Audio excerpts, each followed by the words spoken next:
Salut, salut! Aujourd'hui, la FGF TV a préparé rien que pour toi un thème assez spécial. Franchement, moi personnellement, je suis fan. Je suis accro. Donc le thème, c'est accro du shopping. Donc, ok, excusez-moi, comme vous pouvez le voir, dès qu'on parle de shopping, les filles sont très excitées. Donc, certes, le thème de l'émission, c'est le shopping, mais comme d'habitude, il y aura nos reportages. Déjà, juste pour info, c'est pas un thème de filles. Mais oui, il y aura nos reportages. Nos rubriques. Sport, mode. Et beaucoup d'autres choses. Donc, on se revoit juste après ça. À tout de suite. Ce samedi, un événement appelé Fête des Nations s'est déroulé à Champigny. Des nations comme le Cap-Vert et le Congo se sont affrontées à travers des compétitions de cris de guerre. Il y a aussi des prestations de rap féminin, masculin, des battles de danse et du théâtre. L'après-midi s'est achevé avec un témoignage très fort d'un des coordinateurs. Ce ne fut seulement la première partie. Samedi prochain, la deuxième partie. Il est important de définir tout d'abord les termes que nous avons utilisés pour notre thème, c'est-à-dire accro et shopping. Il faut savoir qu'un accro, être accro, c'est vraiment le fait d'être passionné par quelqu'un ou par quelque chose qui vraiment, c'est une dépendance, je veux dire, c'est une passion qui pousse une personne vraiment à faire n'importe quoi pour cette chose. Ça peut être une marque, ça peut être pour une star, un autographe. C'est vraiment, comme je le dis tout de suite, une passion. Donc, Joël, pour toi, qu'est-ce que le shopping? Enfin, la définition. Bon, le shopping, c'est quelque chose d'assez simple. C'est juste le fait, en fait, de passer à l'acte d'achat. Mais en ce qui concerne notre thème, on va se demander un peu qu'est-ce qui pousse au shopping. À la base, c'est des raisons simples. On a envie d'être à la mode, prendre soin de soi. On a envie d'être à la pointe de la technologie. Certains veulent avoir les derniers téléphones, etc. Et d'autres, c'est juste le fait de pouvoir s'intégrer à un groupe. Comme avoir ce style de jean, comme... Direct, tu vois. Donc, nous, on s'est demandé un peu dans la FGF-TV, qu'est-ce qu'un désir naturel, comme on l'a expliqué, vouloir être à la mode, c'est naturel.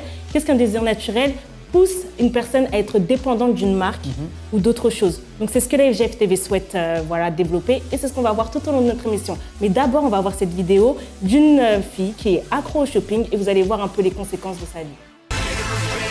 Roquevert, petit village près de la Côte d'Azur, c'est ici que vit Ophélie, une jeune fille de 17 ans totalement addicte au shopping. Et pour elle, l'apparence est primordiale. Même le dimanche, elle met plus d'1 heure à se préparer. L'apparence pour moi, c'est vraiment très important. Si je suis pas bien maquillée, ça m'énerve. Je me sens pas bien. Je sens que les gens me regardent à cause de ça. Donc j'essaye toujours d'être au top pour que les gens essayent de critiquer le moins. Parce que le regard des gens, c'est celui que je crains le plus en fait. Sa meilleure amie, Kimberley, est arrivée, mais Ophélie est loin d'être prête. Ça va? Ouais, ça va. Ouais. Le choix de la tenue est crucial et c'est toujours le même refrain. Je sais pas quoi mettre. Bah remets tes bottes d'hier. J'ai jamais de la vie, je t'ai mis hier, t'es malade. Ah putain, c'est vrai. Je vais mettre le pull que j'ai acheté hier. Moi, j'ai envie de mettre ce t-shirt. Ça me plaît, ça te plaît pas, je m'en fous. Et des chaussures, quelle couleur? Noir. Ça va faire 3 couleurs, j'aime pas moi. Bah mets tes chaussures beige. Beige alors. Bon, je vais me changer. Vas-y. Ouais, ça va, me vient pas les chaussures. Qu'est-ce qu'elles ont mes chaussures encore? Non, mais ça fait pas beau comme ça avec les chaussures. Je suis saoulée. Oh, sinon, regarde ça. Je mets un débardeur blanc. Et tu mets tes compensés avec. Des compensés, je mets? Ouais. Comme non, ça? j'aime pas. Je m'en fous, moi, ça me plaît là. Bah, c'est la 3e. Tu m'as gavé. Bon, allez, je vais à la 3e et tu vas. Vas-y. J'aime pas ton pull. Bon, je me rechange. Ouais, remets ta première tenue. Ouais, c'est bon, c'est mieux comme ça en fait.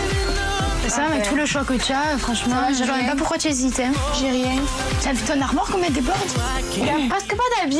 Oh, qu'est-ce que tu dis? Tu as 15 millions de jeans, Ophélie. Tu as plein d'habits. Que des jeans. J'ai pas de t-shirt. Rien que les chaussures, je te rappelle combien on les a comptés? 365 paires de chaussures, Ophélie. Et il y a une pour chaque jour de l'année. Ouais, mais bon, tu abuses. Ça, j'en ai pas assez. Hein. Non, bah vas-y, sans moi tes tickets, on regarde combien tu as dépensé dans le mois. Ça sert à rien, je m'en fous. Mais si, vas-y, on verra bien qui a raison. Bah non. Mais vas-y, ça te fait quoi? 100 €. Tu les prends d'où les 100 €? Je sais plus. 20 €. 222 €. Et tu abuses, Ophélie. 66 €. 80 €. 114 €. Et ça, des habits encore? Des chaussures. 220 €. Et ça, des chaussures encore? Non, des habits. 140. Ça te fait 2844 €. Oh, comment tu as fait, Ophélie? Alors que son ami tente de lui faire réaliser la gravité de ses actes, une fois de plus, Ophélie coupe court à la conversation. J'ai dépensé sans Mais compter. attends, tu as vu combien ça fait J'ai dépensé sans Tu compter. as 500 € par mois, Ophélie. Je m'en fous. Oh, mais putain, tu abuses de la vérité. Je vais me gêner. Tu abuses. Mais je m'en fous.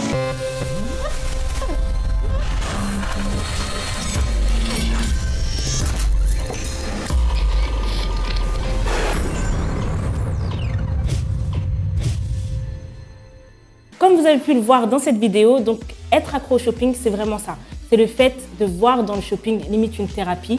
C'est le fait d'être accro, que le shopping soit vraiment pour nous une chose indispensable. Mais on distingue 3 types de personnes. Il y a des personnes qui deviennent accros parce qu'elles suivent la mode. D'autres juste parce qu'elles veulent suivre une célébrité ou quelqu'un qui est proche d'eux. Et la 3e personne, c'est parce qu'elle veut tout simplement se faire plaisir. Et justement, en parlant de plaisir, vu que tout à l'heure, tu m'as contredit quand j'ai dit que non, le shopping, c'est que pour les filles, tu m'as dit que... Oui, c'est un très Gigi. Donc, soyons calmes. Nous avons fait un reportage, nous sommes partis un peu interroger les gens à l'extérieur pour avoir leur avis concernant le thème. On verra bien si les garçons sont accros ou si c'est plutôt les filles. Donc, regardez et nous, on se revoit juste après la rubrique mode. A tout de suite.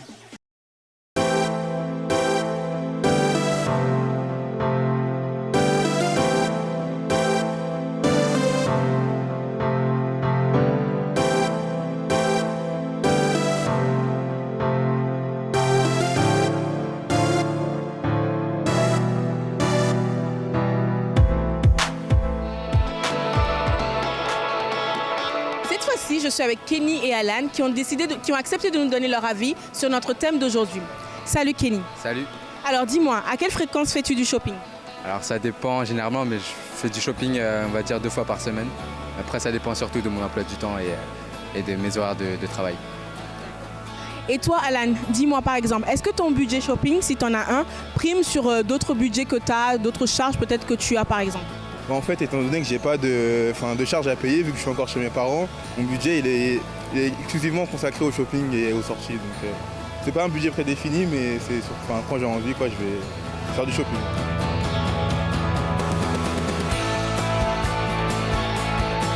Bonjour Cyrielle. Alors dis-moi, j'ai remarqué ton rouge à lèvres, c'est pour ça que je me suis approchée de toi. T'aimes faire du shopping généralement? Alors moi c'est plus le maquillage que j'achète généralement. Les fringues j'en ai, mais j'ai plus un gros budget en maquillage. Le maquillage c'est plutôt ton truc. Ouais. Alors dis-moi comment tu t'en sors, parce que moi aussi j'aime bien me maquiller et tout ça, mais je dois avouer que généralement j'arrive facilement à dépasser mon budget, j'arrive facilement à craquer sur les premières pièces que je trouve. Et toi comment tu t'en sors? T'as d'autres charges? J'ai d'autres charges parce que je suis quand même toute seule à vivre chez moi, j'ai l'électricité, le gaz et tout ça.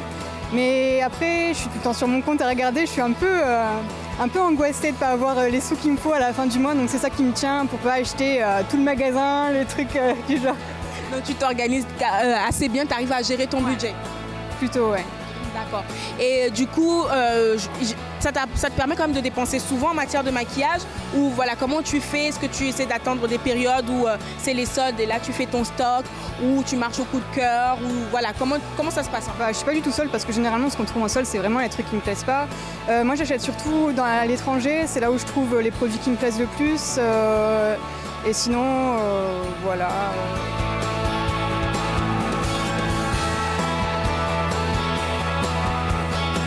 Sorel. Salut. Alors là, ça fait plaisir d'être là dans ta présence et tout, en train de discuter avec toi sur le thème de la mode, parce que je vois que tu as un style bien particulier. Dis-moi un peu, où est-ce que tu as l'habitude de faire du shopping? En fait, moi, pour le shopping, j'ai un petit peu l'habitude d'aller dans les friperies, de trouver un peu des trucs uniques, ou alors des trucs que je pourrais ensuite customiser, modifier moi-même. Mais j'aime bien aussi faire du shopping sur Internet et tout ça. Vraiment, je suis vraiment en quête de trouver des pièces uniques, des pièces qu'on ne trouverait pas quelque part ailleurs, en fait. Dis-moi, tu serais pas un accro du shopping par hasard? Si, totalement. Et donc, du coup, parle-nous en plus. Il m'arrive un petit peu de dépenser plus que ce que j'ai. De dépenser quand j'ai pas d'argent, ça m'attire un petit peu des troubles, donc victime de la mode. Hein. Et du coup, que pense ta famille de tout ça?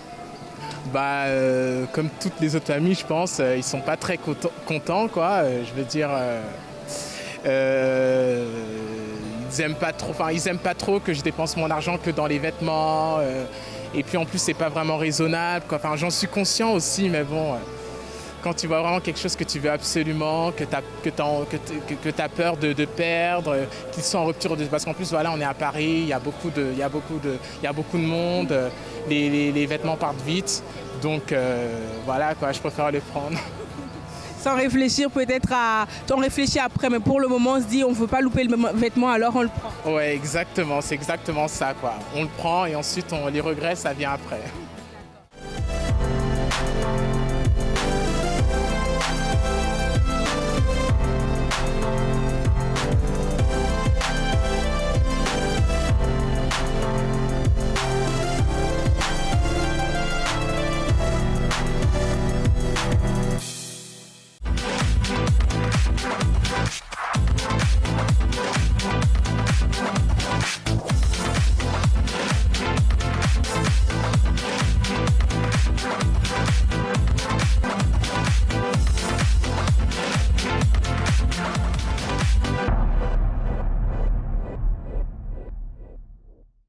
Salut, donc aujourd'hui la rubrique mode va être totalement différente.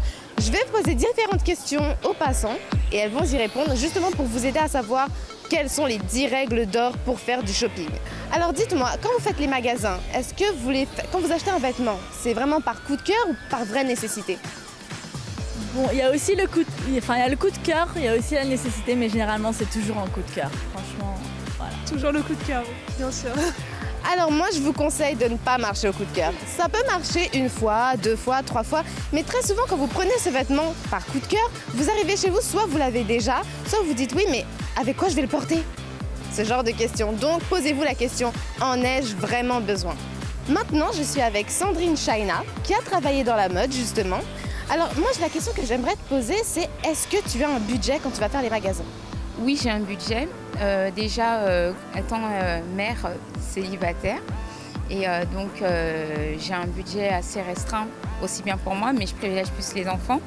Pour moi, je privilégie plutôt la grande distribution, donc le prêt-à-porter, dans certaines marques, plus Camailleux, Promode, et ce genre on va dire, de petites structures.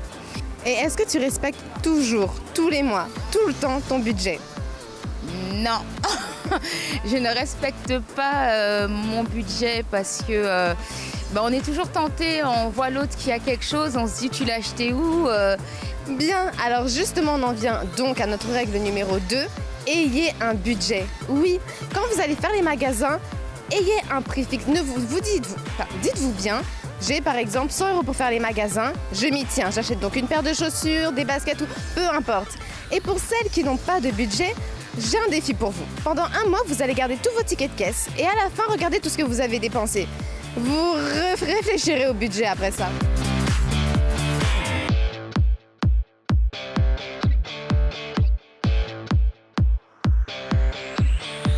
Nous en sommes à notre question 3.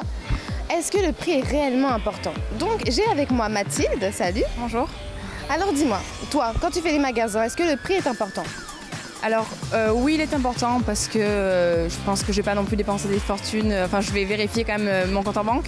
Mais après, si je trouve vraiment un item ou un objet que vraiment que j'ai vraiment envie d'acheter depuis très longtemps, je vais le regarder, mais quand même me laisser aller suivant ce que c'est.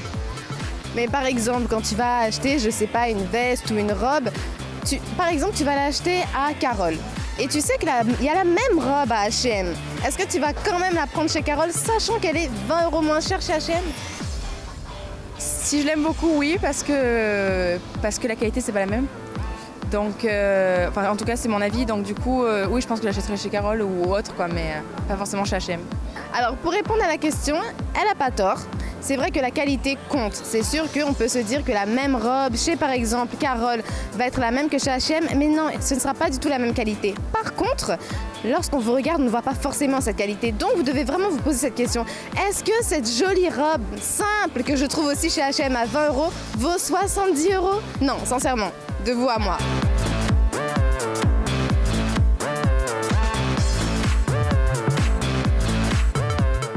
Maintenant, je suis avec Roland. Salut. Salut. Alors, dis-moi, Roland, quand tu fais les magasins, est-ce que tu achètes un vêtement parce qu'il est à la mode, parce que tout le monde l'a, ou parce que toi-même... C'est plutôt moi-même prévision par rapport à ce que j'aime, par rapport à ce que je vais aimer, parce que je suis un mec qui regarde plutôt l'avenir et voilà. Mon premier choix, c'est les chaussures. Après, je regarde la couleur de mes vêtements qui vont avec les chaussures avant de sélectionner la chaussure. Et justement, pour rebondir, il a tout à fait raison. Règle numéro 4, on n'achète pas un vêtement parce qu'il est à la mode. S'il est à la mode aujourd'hui, primo, tout le monde l'a, déjà. Est-ce que ça vous tente de porter les mêmes vêtements que tout le monde? Je crois pas, non. Et secondo, tout simplement parce que si le vêtement est à la mode maintenant, est-ce que vous le porterez encore dans un an, dans un mois même? Donc, achetez selon votre coup de cœur, selon ce que vous aimez et pas selon ce que tout le monde porte.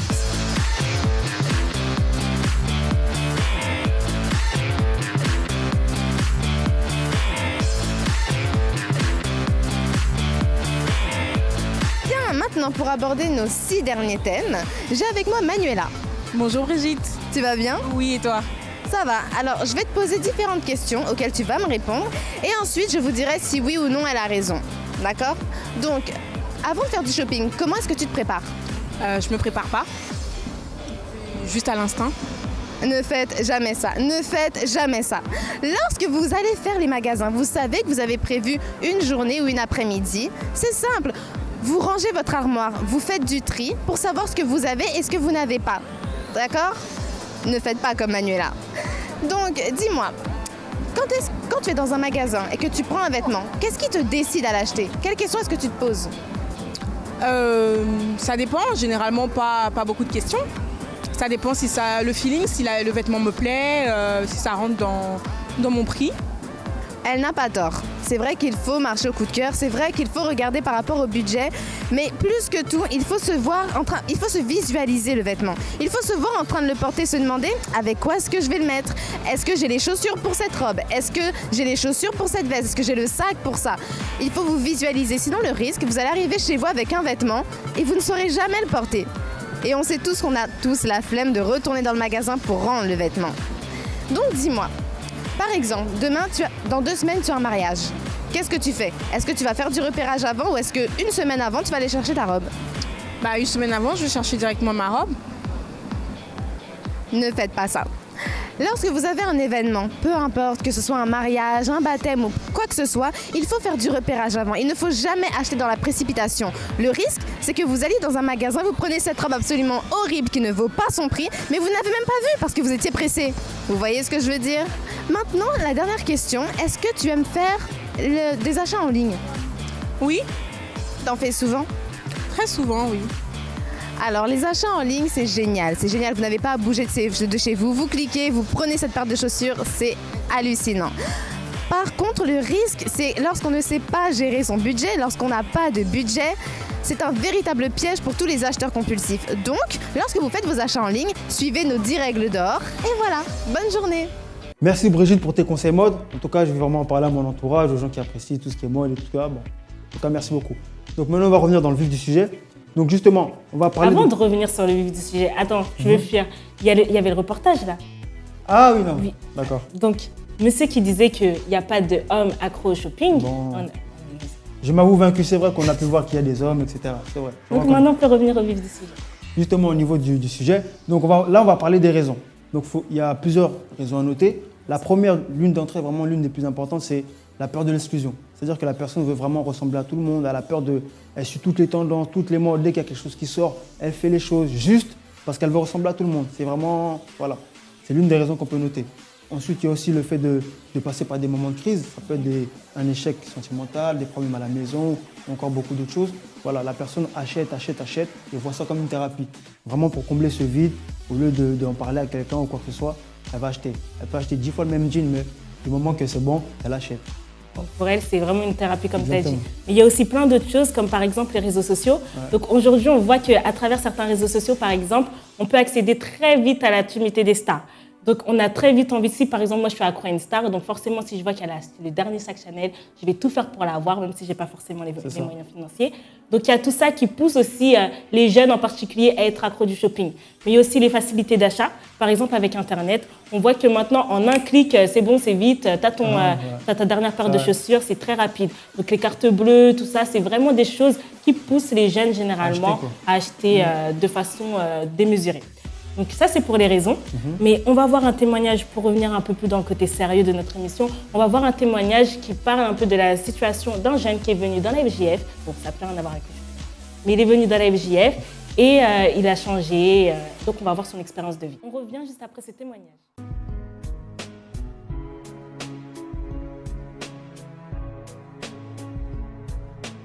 Bonjour, je vais vous parler de comment j'étais avant, dans mon passé. En fait, il y avait 3 pôles différentes, c'est-à-dire qu'il y avait Paul avec ses amis, Paul avec sa famille et la vraie Paul. Bon, ça, c'était quand j'étais toute seule. Donc, avec mes amis, j'étais une jeune qui rigolait beaucoup. J'étais toujours en train de m'amuser, si c'était pour faire des petits n'importe quoi, etc., partante en cours pour ambiancer, etc., j'étais toujours là. Et j'étais un garçon manqué, toujours en jogging, basket, parce que c'était pour me cacher qu'à l'intérieur de moi, je m'aimais pas en fait. Même mon apparence, je l'aimais pas. Donc ça, c'était quand j'étais avec mes amis, j'étais la faux folle qui rigolait tout le temps, pas de problème. Après, il y avait dans ma famille, là j'étais une autre personne, c'est-à-dire que j'aimais pas ma famille, j'avais de la haine contre eux, donc je cherchais toujours les ennuis. Que ce soit avec mon frère, avec ma sœur, mes parents. S'ils me disaient ah, moi j'allais dire non. Même s'ils avaient raison et je savais que j'avais raison, et ils savaient que je savais qu'ils avaient raison, mais je voulais pas accepter, justement parce que je les aimais pas. Donc suite à ça, qu'est-ce que j'ai fait? J'étais toujours là en train d'être méchante avec ma sœur, ce qui a fait qu'en fait ils ont grandi plus proches, mon frère et ma sœur, et moi j'étais plus éloignée d'eux. Et après il y avait donc moi-même, vraiment qui j'étais. Et là c'était une jeune vraiment pas du tout bien à l'intérieur d'elle. Donc comme j'ai dit tout à l'heure, je m'aimais pas. Je vivais d'apparence et tous les soirs quand j'étais chez moi, je pleurais dans mon lit. Je savais même pas pourquoi je pleurais, mais juste parce que je m'aimais pas. J'aimais pas la vie, j'ai pensé déjà à me suicider. Mais comme je manquais de courage aussi, j'ai jamais osé passer à l'acte. Mais je m'imaginais toujours, si moi je meurs et que ma famille a vu ce qui va se passer, ou si eux tous ils meurent, comme ça je serais débarrassée, je pourrais faire ma vie. Toujours des pensées comme ça.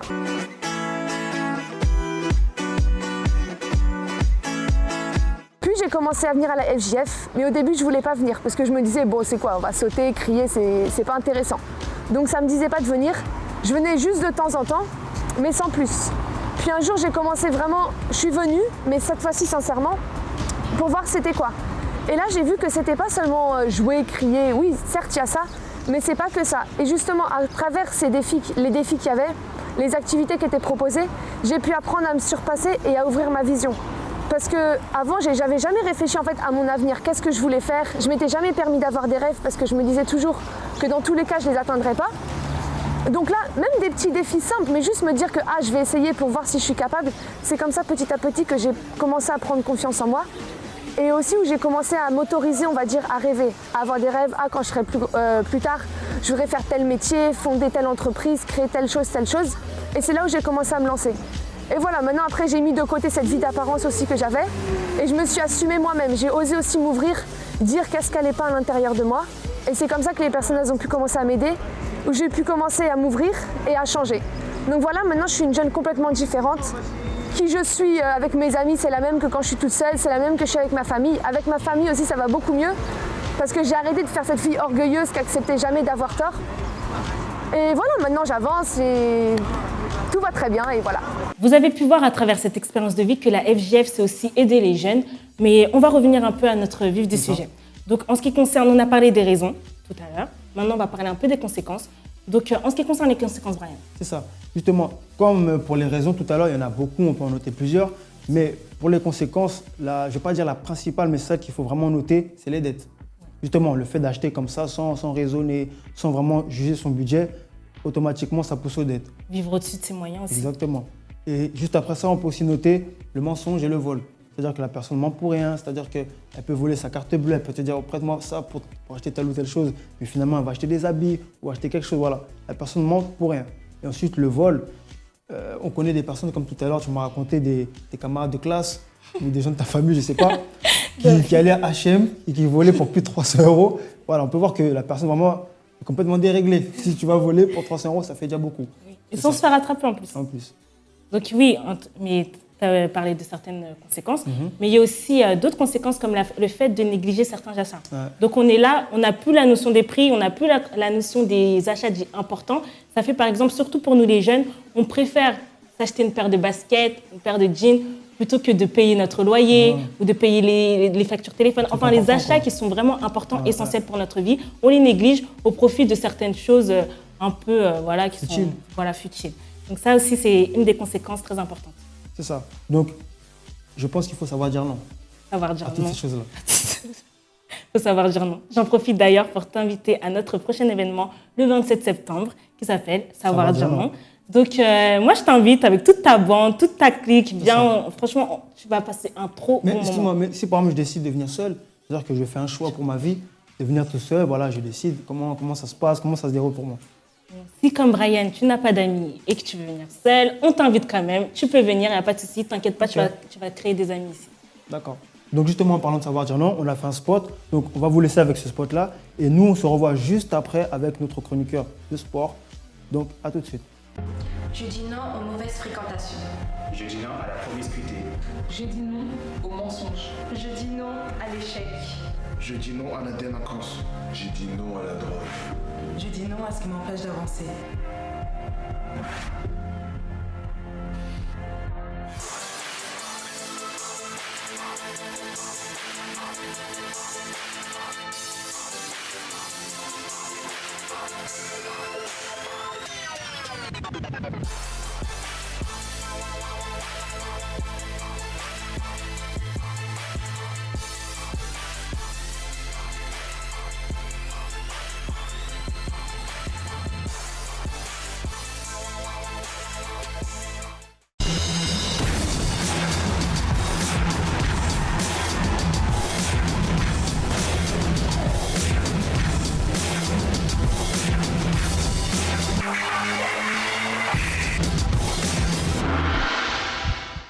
Mon père m'a toujours appris qu'un homme sait tenir sa parole. Alors, chose promise, chose due. Nous sommes en direct live de la rubrique sport. Alors, Cédric, quoi de neuf ? J'ai envie de te dire que tout est neuf ici dans la rubrique sport. Et lorsqu'on parle des sportifs, on sait qu'il y a des dépenses, le shopping, l'excès pour certains. Et bon, en même temps, vous allez me dire que vu les salaires qu'ils ont, il y a de quoi se poser des questions sur là où ils vont un peu aller se faire plaisir pour dépenser leur argent. Mais bon, lorsque le sport évolue, c'est un peu normal puisque on se déplace pour aller au stade, on dépense de l'argent, on regarde la télé et on regarde un match, que ce soit du tennis, du football, du basketball, de la natation. C'est toujours de l'argent qui est dépensé. Et bon, c'est bien obligé d'aller quelque part. Et bon, c'est vrai que les sportifs maintenant ont de plus en plus d'argent, mais ce n'est pas pour tout le monde que le niveau de développement personnel suit la route, suit le porte-monnaie. Et après, ça donne quelques petits mauvais exemples. Je pense que tu connais Neymar Junior. Brésil, Barça, bien sûr. Oui, c'est vrai, Barça. Mais avant d'être au Barça, il était bien à Santos, c'est ça. Puisque c'est là-bas qu'il est né, au Brésil. Et là-bas, il n'avait pas un si gros salaire que ça. C'était quoi 6,5 millions. Bon, pour certains, quand même, c'est quelque chose. Et au niveau des dépenses, il n'avait pas forcément une bonne gestion de son argent. Il était souvent avec, je sais pas, un yacht de 7,5 millions d'euros. Je ne sais pas si ça te paraît beaucoup.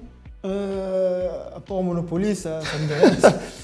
Ouais, parce que quand tu achètes un yacht de 7,5 millions et plusieurs demeures, c'est-à-dire certaines à 120 000 euros et plus pour certaines, sachant qu'il en a 4, dont une qu'il a offert à la mère de son fils, et qui a à peine, elle avait à peine 18 ans. Et en plus de ça, il y a une pension alimentaire qu'il verse aussi pour les bienfaits de son fils pour qu'elle puisse prendre soin de lui. Mais bon, ça, c'est un exemple parmi tant d'autres.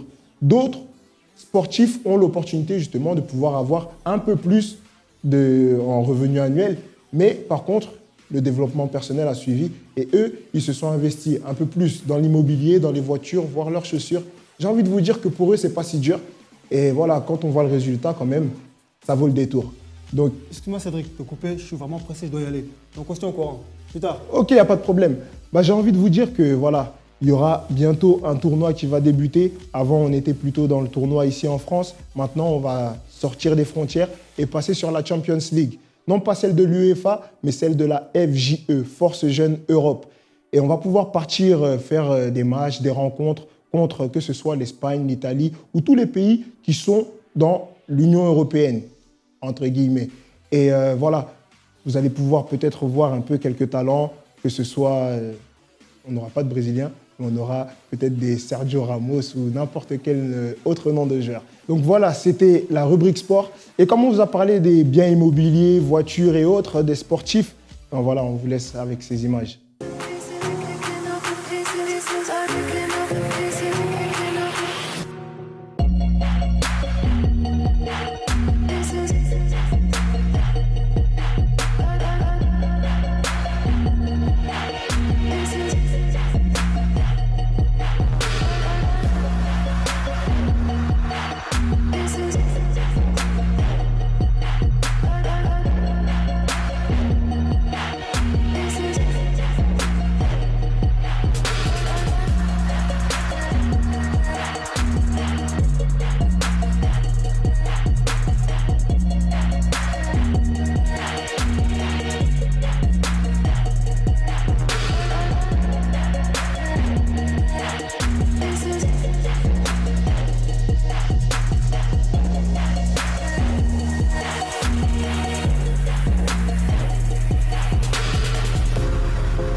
Maintenant, on va t'apporter un peu...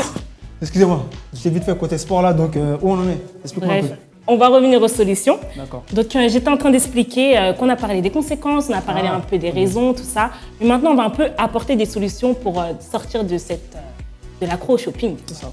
Donc en ce qui concerne les solutions, déjà, il y a dépenser avec sagesse. S'imposer une liste de nécessités, surtout nous les jeunes, on en a besoin, savoir comment dépenser, où on doit investir, etc. Et il y a aussi le fait de ne pas sortir avec sa carte bleue. Franchement, ça c'est un conseil que je vous donne. En fait. Arrêtez. Si tu sais que tu as accro du shopping, laisse ta carte bleue chez toi parce que surtout si tu as des découvertes, tout ça. Donc faut quoi? Il faut sortir avec des pièces, qu'est-ce qu'il faut faire? Pas de la monnaie, un billet de 10, ça réduit un peu tes achats. Ah, okay. Tu n'achètes pas pour rien, tu as des choses comme ça. Donc en ce qui concerne les solutions, et en parler aussi, c'est très important. Franchement, pouvoir s'asseoir à côté de quelqu'un, peut-être on se dit parler, ça paraît un peu banal. Mais le fait de parler de pourquoi déjà il y a cette dépendance, pourquoi on a accro du shopping, ça, franchement, ça libère et ça aide à passer à autre chose. C'est ça. Donc pour conclure, on peut dire que le problème, ce n'est pas forcément d'acheter, c'est pas de se faire plaisir, faire quelques achats comme tout le monde.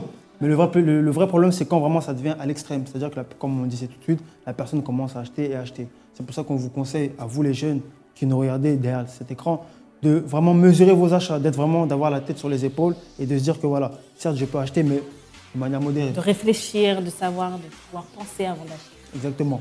Donc, c'est moi. Comme la dernière fois, je viens de recevoir à l'oreillette une information. La FGF TV, malheureusement, c'est fini. Non, mais je savais pas qu'on avait des gadgets, tout ça. Bien sûr. Ah, d'accord. Donc, voilà, la FGF TV, c'est fini. Elle est dans le futur aussi, maintenant. Toujours, on est dans le futur. Donc, on se voit la semaine prochaine pour toujours plus de fun. Plus d'actualité. D'infos. Et franchement, moi, je te dis à la semaine prochaine. Hasta luego, toujours.